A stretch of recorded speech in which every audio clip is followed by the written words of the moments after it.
Fertilization and implantation. During copulation, semen is released by the penis into the vagina. It is called insemination. Insemination. What is insemination? Insemination is the release of semen into the female genital tract is known as insemination. Fusion of the sperm with ovum is called fertilization. What is fertilization? Fusion of sperm with ovum is known as fertilization. It occurs in the ampullary region of fallopian tube. आपने initiation में पढ़ा था कि ampullary region क्या होता है, wider होता है. So fertilization occurs in ampullary region of fallopian tube. Fallopian tube के 3 पार्ट थे, infundibulum, ampullary, ampulla and isthmus. But fertilization take place in ampullar region. Sperm goes into vagina, vagina से cervical canal से uterus, uterus से isthmus, isthmus से ampulla and ampulla के बाद वो fertilise होगा एम्पुला में. और ओवम कहाँ से आएगा? ओवम फिम्ब्रियाई से इनफंडिबुलम, इनफंडिबुलम से एम्पुला, फिर एम्पुला में फर्टिलाइजेशन हो जाता है. Fertilisation happens only if the ovum and sperm are transported simultaneously. When sperm and ovum are transported simultaneously, जब साथ में दोनों ट्रांसपोर्ट होते हैं तभी वहीं पे एम्पुला में फर्टिलाइजेशन होता है. So all copulations do not lead to fertilization and pregnancy. तभी और जितने भी कॉपुलेशन होते हैं do not lead to the pregnancy because there is need that ovum और स्पर्म दोनों साथ में ट्रांसपोर्ट हो. Sperm contact with zona pellucida, it induces change in the membrane to block the entry of the additional sperm. क्या होता है जब ovum रहता है इसके पास जब स्पर्म फर्टिलाइज करने के लिए आता है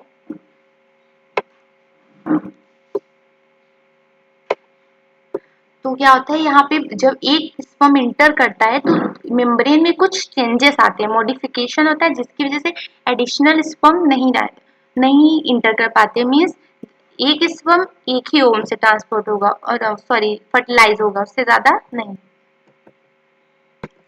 The secretion of acrosome helps sperm to enter the egg cytoplasm via zona pellucida and plasma membrane. This causes the second meiotic division of secondary oocyte to form ovum or oocyte and a second polar body. Listen, acrosome responsible होता है किसके लिए? penetration of the ovum. Sperm ovum को penetrate करता है acrosomal enzyme के through जो कि प्रेजेंट होता है acrosome head region of the sperm के. वो क्या करता है? जोना पेलोसिडा मेम्ब्रेन को पेनिट्रेट करता है, फिर प्लाज्मा मेम्ब्रेन को. इससे क्या जैसे ही before fertilisation, just before fertilisation second meiotic division of the secondary oocyte complete होता है और उससे क्या फॉर्म होता है? ओवम और सेकेंड पोलर बॉडी. मीन्स जो हमारा ओवुलेशन हुआ था 14th डे पर, वहां पर जो रिलीज हुआ था वो एक्चुअल में ओवम नहीं रिलीज हुआ था, वो रिलीज हुआ था सेकेंडरी oocyte, क्योंकि अभी तो ओवम बना ही नहीं था. ओवम कब बनता है? During just before the fertilization after the entry of sperm into the ovum. The haploid nuclei of the sperm and ovum fuse together to form diploid zygote. Zygote हमेशा diploid ही होता है because sperm and ovum दोनों haploid होते हैं. इनकी ploidy क्या होती है? यन होती है. स्पर्म की भी प्लॉइडी यन होती है एंड ओवम की भी प्लॉइडी यन होती है. जब दोनों फ्यूज करते हैं तो 2n हो जाएगा और वही फ्यूज करने के बाद क्या बनाते हैं? जाइगोट. और वही इसीलिए बोला जाता है कि जाइगोट डिप्लॉइड होता है. Zygote undergoes mitotic division cleavage as it moves. See, mitotic division as it moves through the isthmus toward the uterus and form 2, 4, 8, 16 daughter cells called blastomeres. Fertilisation कहाँ पे हुआ था? एम्पुला रीजन में. फिर ampulla से क्या होता है? फर्टिलाइजेशन के बाद जाइगोट बनता है. फिर जाइगोट इस्थमस से मूव करते वक्त यूटेरस की तरफ मूव करता है और साथ ही साथ क्लीवेज डिवीजन स्टार्ट हो जाती है। क्लीवेज में क्या 2 cell, 4 cell, 8 cell, 16 cell daughter cell stage आती है और उसको क्या कहते हैं, ब्लास्टोमियर्स होता है। सी ब्लास्टोमियर्स में ये खास बात है कि यहाँ पे जब जाइगोट के अंदर डिवीजन तो होता है, यहाँ पे नंबर ऑफ सेल तो इंक्रीज होते हैं, नंबर ऑफ सेल तो इंक्रीज होते हैं, लेकिन यहाँ पे वॉल्यूम नहीं इंक्रीज होता है। मतलब उस उतने स्पेस में नंबर ऑफ सेल, मतलब एक सेल ढेर सारे सेल्स में डिवाइड, स्मॉल सेल्स में डिवाइड हो जाती है। ओवरऑल हमारा जो वॉल्यूम होता है उतना ही रहता है ब्लास्टोमियर का, सिर्फ नंबर ऑफ सेल्स बढ़ते हैं, बस साइज नहीं बढ़ती है, साइज छोटी होती है सेल्स की। The embryo with 8 to 16 blastomere called morula. 8 to 16 blastomere cell structure को morula कहते हैं। Embryo with 8 to 16 blastomere called morula.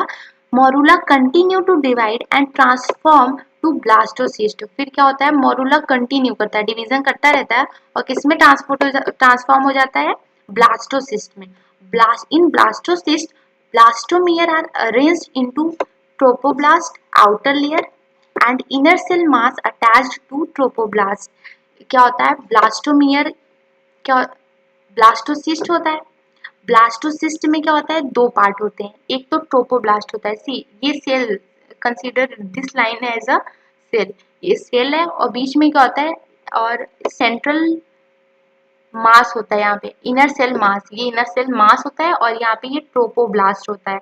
और ये ओवरऑल स्ट्रक्चर क्या होती है, ये ओवरऑल स्ट्रक्चर ब्लास्टोसिस्ट होता है।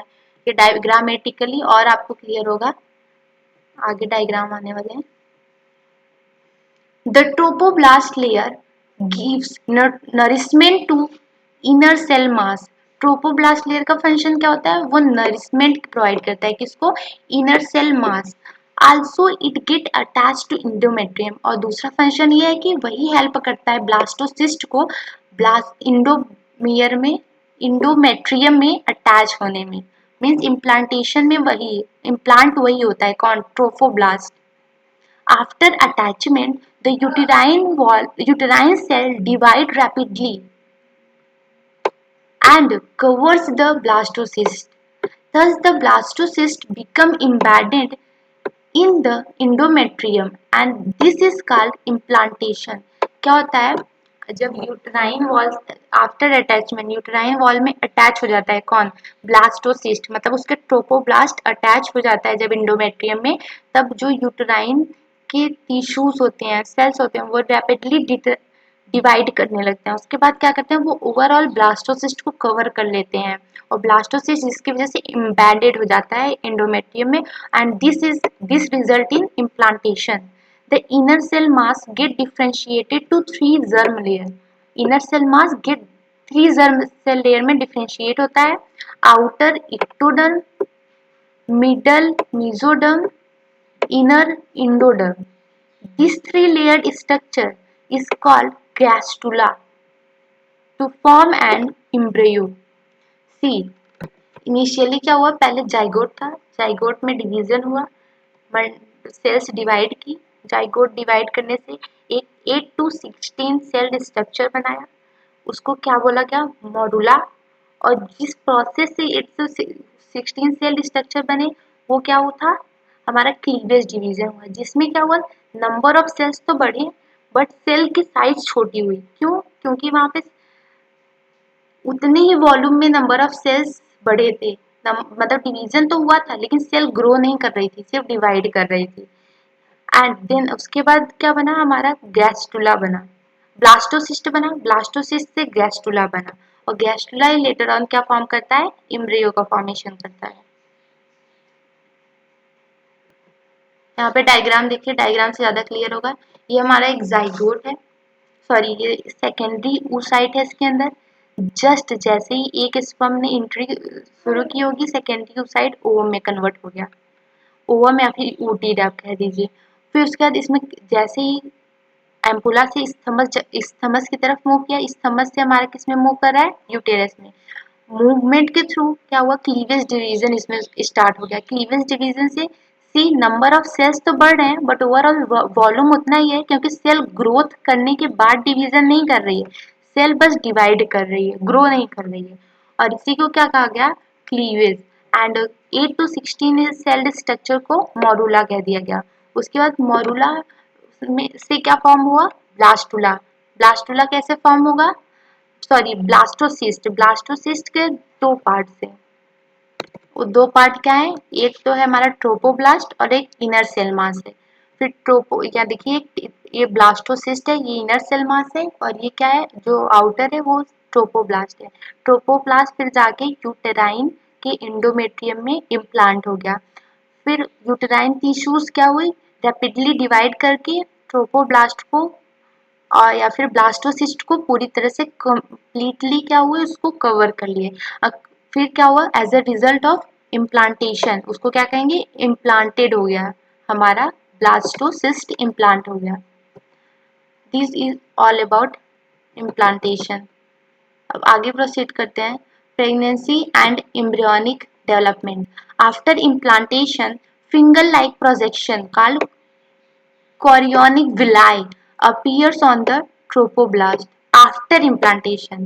See, after implantation, these finger-like projection arises and उसी को क्या कहते हैं, chorionic villi कहते हैं। आप फिगर में देख सकते हैं, इम्प्लांट हो गया, यहाँ पे कुछ फिंगर लाइक ऐसे प्रोजेक्शन अराइज हो रहे हैं, उसी को क्या कहा, chorionic villi. They are surrounded by uterine tissues and maternal blood. क्या होते हैं ये जो कॉरियोनिक विलाई होते हैं वो किससे सराउंड होते हैं, uterine tissue and maternal blood से। The chorionic villi and uterine tissue are integrated to form placenta. It is the structural and functional unit between embryo, fetus and maternal body. Implantation के बाद जो ये finger like projection थे क्रोरियोनिक villi, ये क्या हुआ, maternal tissue से integrate हुए, उसी में मिक्स इंटीग्रेट हो गए, जिसकी वजह से किस स्ट्रक्चर का फॉर्मेशन करते हैं, प्लेसेंटा। और प्लेसेंटा ही क्या है, स्ट्रक्चरल एंड फंक्शनल लिंक है between embryo, fetus and maternal body. Placenta is connected to the embryo by the umbilical cord. It transports substances to and from embryo. See, placenta जो है baby से किसके through attached है, अम्बिलिकम card. ये क्या help करता है, ट्रांसपोर्ट ऑफ द ट्रांसपोर्ट, कोई भी सब्सटेंस बेबी से ट्रांसपोर्ट और बेबी के लिए ट्रांसपोर्ट के लिए, चाहे ऑक्सीजन हो चाहे न्यूट्रिएंट हो, during gestation period. Function of placenta. Placenta का फंक्शन क्या है, placenta act as a barrier between the fetus and mother, supply oxygen nutrient from mother to fetus। वो क्या करता है, न्यूट्रिशन सप्लाई करता है और वेस्ट मटेरियल को रिमूव करता है fetus से। Remove CO2 and excretory waste from fetus। Act as a endocrine gland. Placenta हमारा टेम्परेरी इंडोक्राइन ग्लैंड कहलाता है and it forms only during pregnancy. It secretes human chorionic gonadotropin HCG. It also secretes hormone known as HCG, human chorionic gonadotropin, and HPL, human placental lactogen, and estrogen, progesterone, and relaxin. Relaxin is also secreted by ovary. Relaxin हमारा ovary से भी secret होता है और placenta भी इसको secret करता है। During pregnancy, level of estrogen and progesterone, cortisol, prolactin, and thyroxine are also increased in maternal blood. These support the fetal growth and metabolic changes in the mother and maintain pregnancy. क्या कहता है, during pregnancy क्या होता है, oestrogen, progesterone, cortisol, prolactin, thyroxine, ये सब hormone का level increase हो जाता है जो कि नेसेसरी है for the maintenance of the foetal growth के लिए, metabolic changes in the mother and foetus. The germ layer give rise to all tissues. What is germ layers जो थी वो गिव राइज करती हैं all the tissues. The stem cells inner cell mass have the potential to give rise to all the tissue and organ। जो stem cells होती हैं inner cell मास में, कुछ स्पेशलाइज्ड सेल्स होती हैं, उनके अंदर पोटेंशियल कैपेबिलिटी है कि वो लोग गिव राइज करें बॉडी के एवरी ऑर्गन, ऑल टिश्यू और ऑर्गन्स को। एंड जर्म लेयर्स हमारी कौन सी थी, इंडोडर्म, एक्टोडर्म एंड मीजोडर्म, ये भी सभी टिश्यू एंड ऑर्गन्स को प्रोड्यूस करती हैं। Human pregnancy gestation period last for 9 month, for cats के लिए 2 मंथ, डॉग्स के लिए 2 मंथ एंड एलिफेंट के लिए 21 मंथ। ह्यूमन के लिए, ह्यूमन का एनसीईआरटी में दिया है वो नेसेसरी है, and these all extra NCERT में एग्जांपल दिए हैं, बट इनकी इनके वैल्यू नहीं दी है, मतलब dates. Changes in embryo during pregnancy, वो after 1 month heart is form. See, first month में हर्ट फॉर्म होता है, ये नीट पॉइंट ऑफ व्यू से बहुत इंपॉर्टेंट है, यहाँ पे ढेर सारे क्वेश्चन बनते हैं। At the end of second month में लिम्स एंड डिजिट्स डेवलप होती हैं, and end of 12 weeks. First trimester major organs, first trimester of 12 week मतलब थर्ड मंथ भी आप कह सकते हैं। Major organs like limbs, external genitalia are well developed हो जाते हैं। During 5th month first movement in the fetus and appearance of hair on the head. End of 24 month के बाद, और the end of second trimester that is 6th month, body is covered by fine hairs, eyelids separate हो जाते हैं, आई लैसेस form हो जाती हैं, and end of 9 month ready for delivery baby के। ये सब जो है आपको कौन से मंथ में हो रहा है, कौन से ट्राइमेस्टर में हो रहा है और कौन से वीक्स में हो रहा है, ये आप लोग ऐसे याद कर सकते हैं कि एक मंथ में 4 वीक होती हैं, और एक मंथ में 4 वीक होती हैं, और 12 मतलब 3 मंथ को एक ट्राइमेस्टर कहते हैं। तो इससे आप सब याद रखें कि फर्स्ट मंथ में हर्ट बनता है, सेकेंड मंथ में limbs and disease, end of the second month and end of the 12 weeks, या फिर end of the third month का ये major organs like limbs, external genitalia well develop हो जाते हैं, and during 5th month hairs and foetus का first movement observe होता है, and end of 24th weeks या फिर इन द सेकेंड ट्राइमेस्टर कह सकते हैं, hair, fine hairs, eyelids, eyelashes develop होती है। 9th मंथ में baby is ready for delivery. ये सब आप एकदम अपने माइंड में बार बार इसको अगर डेली आप 10 मिनट्स देकर पढ़ेंगे तो आपको एकदम एक टाइम पे अच्छे से याद हो जाएगा। Parturition and lactation, parturition labour, process of giving birth to young one. What is parturition? Process of giving young birth to young ones. Delivery of the baby is known as parturition. Parturition is induced by the neuroendocrine mechanism. See, parturition किसके द्वारा होता है? Complex neuroendocrine mechanism होता है. The signal of the originating, ये जो signal होता है पार्चुरेशन का वो ओरिजिनेट होता है किससे? Foetus and placenta. ये पीवाईक्यू में आया हुआ क्वेश्चन है कि सिग्नल्स कौन से होते हैं कि डिलीवरी के, पार्चुरेशन के सिग्नल्स, तो well developed placenta and foetus का डेवलपमेंट।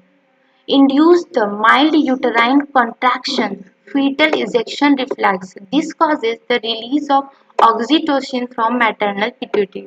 सी, वहाँ पे जब वेल डेवलप्ड हो जाता है तो ये वहाँ पे माइल्ड यूटेराइन कॉन्ट्रैक्शन होता है जिसकी वजह से, और उसको क्या कहा जाता है, क्या कहा जाता है? Foetal ejection reflex. और इसकी वजह से क्या होता है?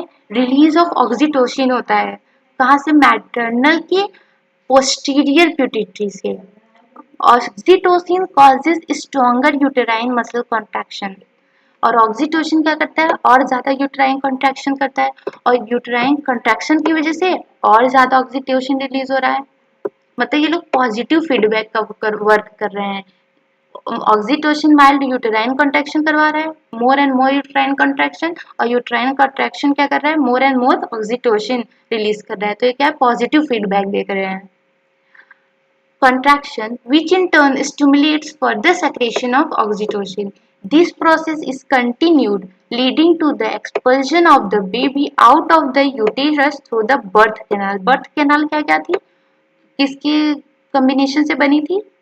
Cervical canal plus vagina together form the birth canal, through which the baby is expelled out या फिर baby की delivery होती है।